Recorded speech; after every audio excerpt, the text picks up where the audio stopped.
GR मधल्या निकषांमध्ये बदल केला आहे, म्हणजे ते अतिशय सुटसुटीत केले आहेत आता. त्यामुळे सर्व पक्ष याचं स्वागत करतील आणि काही बाबी यातल्या एखाद वेळेस जर राहून गेल्या तर त्याचा भविष्यातही विचार करता येईल. पण आता याच्यापेक्षा मोठा बोजा हा राज्य सरकार उचलू शकण्याच्या क्षमतेत नाही. हाही खूप मोठा बोजा आहे. आणि पुन्हा एकदा सांगतो की देशाच्या इतिहासातील सर्वात मोठी कर्जमाफी ही आज महाराष्ट्र सरकारने या ठिकाणी केली आहे. पण राज्याची एकूण आर्थिक क्षमता बघता एवढे पैसे एका वर्षात राज्य काही भरू शकत नाही. त्यामुळे शेतकऱ्याला जरी आम्ही मोकळं करत असलो तर राज्य त्या संदर्भात बँकांशी चर्चा करून त्याचे योग्य हप्ते पाडून आणि त्या माध्यमातून हे पैसे परत करण्याचं काम करेल. मला असं वाटतं की एक चांगला निर्णय या ठिकाणी झालेला आहे. मी सर्व पक्षाच्या नेत्यांचे मनपूर्वक आभार मानतो. त्यामुळे सर्व पक्ष याचं स्वागत करतील आणि काही बाबी यातल्या एखाद वेळेस जर राहून गेल्या तर त्याचा भविष्यातही विचार करता येईल. पण आता याच्यापेक्षा मोठा बोजा हा राज्य सरकार उचलू शकण्याच्या क्षमतेत नाही. हाही खूप मोठा बोजा आहे. आणि पुन्हा एकदा सांगतो की देशाच्या इतिहासातील सर्वात मोठी कर्जमाफी ही आज महाराष्ट्र सरकारने या ठिकाणी केली आहे. जे काही ड्राऊट आहे म्हणजे दुष्काळ आहे, त्या दुष्काळाची वर्ष ही 12, 13, 13, 14, 14, 15, 15, 16 आहेत. जी 2008 साली कर्जमाफी झाली होती त्याची ही डेट ही 30 जून 2007च होती. देशात इतर ठिकाणी देखील जी कर्जमाफी झालेली आहे कोणीही प्रॉस्पेक्टिव्ह कर्जमाफी देत नाही.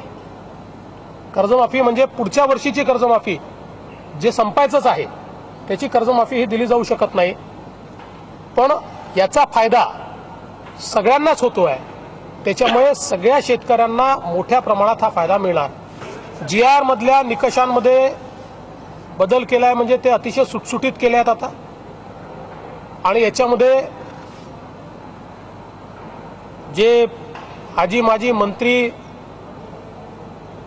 विधानसभा सदस्य, विधान परिषद सदस्य, जिल्हा परिषद आणि महानगरपालिका सदस्य यांना या योजनेचा लाभ मिळणार नाही. केंद्र आणि राज्य शासनाचे जे कर्मचारी आहेत किंवा केंद्र आणि राज्य शासनाकडून अनुदान प्राप्त करणारे जे आहेत त्यांना या योजनेचा फायदा मिळणार नाही. क्लास 4 वगळलेला आहे. जे व्यापारी किंवा नोंदित अशा प्रकारचे पुरवठादार आहेत ज्यांना वॅटचं रजिस्ट्रेशन किंवा वॅटच्या रजिस्ट्रेशनला जे पात्र आहे म्हणजे 10 लाखापेक्षा जास्त उलाढाल आहे त्यांना देखील यातनं सोडण्यात आलेलं आहे. आणि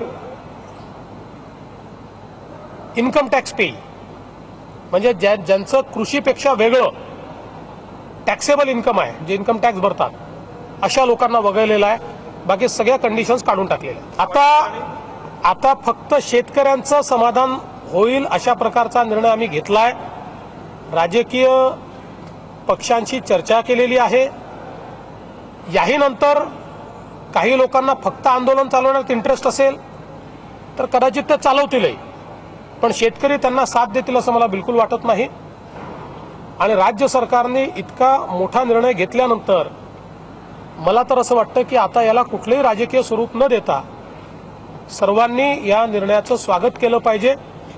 या निर्णयाच्या अंमलबजावणीकरता मदत केली पाहिजे. याच्याकरता पैसे आणण्याकरता ज्या ज्या काही योजना आहेत त्या योजना आम्ही करणार आहोत. फिस्कल डिसिप्लिनच्या दृष्टीनं काही कठोर निर्णय घ्यावे लागतील ते निर्णय देखील आम्ही घेणार आहोत. आणि त्यासोबत थोडासा बँकांकडनं इंटरेस्टचा बोजा स्वीकारून देखील याला फॅक्टर करून शेड्यूल कसे करता येईल याचाही प्रयत्न आम्ही करणार आहोत. मी हे आधीच कबूल केलेलं आहे की एवढी मोठी कर्जमाफी केल्यानंतर निश्चित काही ना काही परिणाम तर त्याचा फायनान्सेसवर होईल. त्यामुळे डेफिसिटवर काही ना काही परिणाम होईल. पण हे डेफिसिट कमीत कमी कसं ठेवता येईल हाही निर्णय आम्ही करणार आहोत.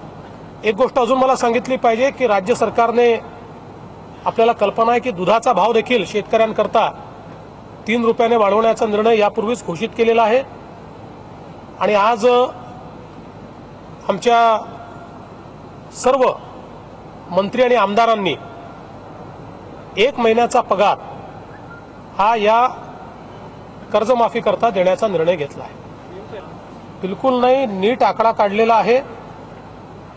आता जे शेतकरी 1.5 लाखाच्या आतले आहेत त्या शेतकऱ्यांची जी संख्या आहे ही जवळजवळ 34-35 लाख ती आहे, 36 लाख ती आहे आणि त्यासोबत त्याच्यामध्ये रूपांतरित जे कर्ज आहे जे परत याच्यामध्ये येणार आहे त्याचा सगळा हिशोब लावूनच मी सांगितलेला आहे की 40 लाख शेतकऱ्यांचा 7/12 हा मी कोरा करणार आहोत। ते आता बघू त्याचा कमीत कमी इम्पॅक्ट कसा येईल हे बघू, पण आता हे तर नॅचरल आहे ना की एवढं मोठं जर पैसा हा कर्जमाफीला द्यायचा असेल तर कुठनं तरी तो पैसा आणावा लागेल। 7व्या वेतन आयोगाच्या संदर्भातली समिती काम करते आहे, ती समिती योग्य वेळी निर्णय करेल। स्वामीनाथन समितीच्या ज्या शिफारसी आहेत मुळात या सगळ्या शिफारसी यूपीएचं शासन असतानाच त्या काळात आलेल्या आहेत। 2005 साली 2006 साली त्यावेळच्या शासनानं त्या संदर्भात एक शेती नीती तयार केली होती। त्या शेतकरी नीतीच्या अंतर्गत त्यांनी त्यातल्या बहुतांश शिफारसी स्वीकारल्या, काही शिफारसी स्वीकारलेल्या नाहीत। आता हमी भावाच्या संदर्भातल्या शिफारसीच्या संदर्भात सातत्याने चर्चा होते। आम्ही केंद्र सरकारशी त्याही संदर्भात चर्चा करणार आहोत आणि हा हमी भाव कशा प्रकारे शेतकऱ्याला मिळेल या संदर्भात जास्तीत जास्त मेकॅनिझम हे कसं तयार करता येईल या संदर्भात केंद्र आणि राज्य सरकारच्या माध्यमातून प्रयत्न करू। यासोबत एक गोष्ट अजून मला सांगितली पाहिजे की कर्जमाफी केल्यानंतर शेतकरी पुन्हा कर्जबाजारी होणार नाही याकरताही आपल्याला कारवाई करावी लागेल आणि त्याकरता गुंतवणूकही आपल्याला करावी लागेल। कितीही कन्स्टेंट आले तरी शेती क्षेत्रातली गुंतवणूक आम्ही वाढवणारच आहोत, ती आम्ही कमी होऊ देणार नाही। त्याच्याकरता डेफिसिट वाढलं तरी चालेल पण शेती क्षेत्रातली कॅपिटल गुंतवणूक ही वाढवण्याचाच प्रयत्न राज्य सरकार करेल। मागच्या कर्जमाफीमध्ये जे काही घोटाळे झाले ते सीएजीच्या रिपोर्टमध्ये आले आहेत। आत्ता कर्जमाफी करताना त्या सगळे घोटाळे होणार नाही याच्या प्रिकॉशन्स या आम्ही घेतलेल्या आहेत। काही सोसायट्या बँका मागच्या कर्जमाफीत आपण बघितलं की कशा प्रकारे त्यांनी त्याचा मिसयूज केला, तो होणार नाही याकरता देखील आपण याच्यामध्ये काळजी घेतलेली आहे। त्यामुळे प्रयत्न आमचा असा असणार आहे की अतिशय स्ट्रिक्ट मॉनिटरिंग करून या ठिकाणी ज्या काही बँका असतील त्यांच्यावर देखील योग्य प्रकारे लक्ष ठेवून या कर्जमाफीत घोटाळे होऊ नयेत अशा प्रकारचा प्रयत्न आम्ही करू। बिलकुल नाही, नीट आकडा काढलेला आहे। आता जे शेतकरी 1.5 लाखाच्या आतले आहेत त्या शेतकऱ्यांची जी संख्या आहे ही जवळजवळ 34-35 लाख ती आहे, 36 लाख ती आहे आणि त्यासोबत त्याच्यामध्ये रूपांतरित जे कर्ज आहे जे परत याच्यामध्ये येणार आहे त्याचा सगळा हिशोब लावूनच मी सांगितलेला आहे की 40 लाख शेतकऱ्यांचा 7/12 हा मी कोरा करणार आहोत।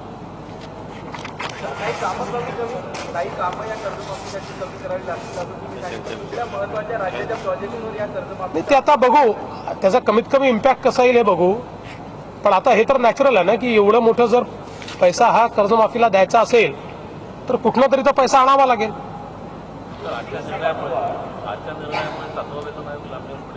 नाही, तो समिती आहे। 7व्या वेतन आयोगाच्या संदर्भातली समिती काम करते आहे, ती समिती योग्य वेळी निर्णय करेल।